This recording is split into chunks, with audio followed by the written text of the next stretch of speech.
L'été de 2009, à la fin de juillet, quelques jours avant ma fête, j'avais une game de soccer. J'ai couru sur le terrain jusqu'au but de l'adversaire, puis c'est là que j'ai réalisé que j'étais pas capable de respirer. 2 jours après ma fête de 23 ans, c'est la journée, le 4 août 2009, que je suis rentrée à l'hôpital, puis je me suis fait hospitaliser immédiatement. Ça a pris quelques jours avant qu'on puisse me diagnostiquer une leucémie myéloïde aiguë avec un sarcome dans le granulocitaire. J'avais un gros sarcome qui compressait sur mes poumons et mon cœur. D'où la raison j'avais de la difficulté à respirer.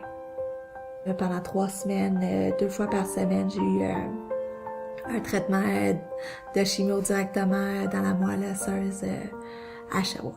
Et 2 jours avant que je rentre pour mon 2e traitement de chimio, mon neveu et filleul Edward est né. Au moment où elle se bat pour survivre, en même temps, on a dans notre famille un petit bébé qui, lui, naît.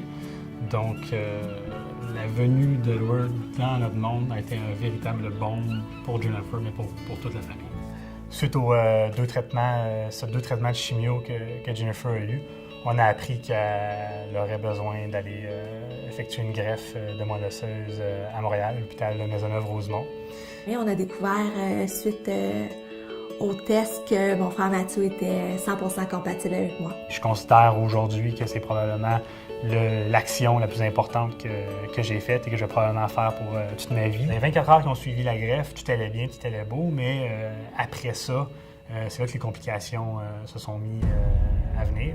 Mon corps est en train de me lâcher, je suis en train de faire un choc septique. Il y avait toujours quelqu'un là, je pense la nuit, le jour, le matin, le soir. Le sang qu'ils me donnaient, ça fonctionnait pas. Je le rejetais tout le temps. Ils ont prélevé du sang de Mathieu et ils me l'ont donné.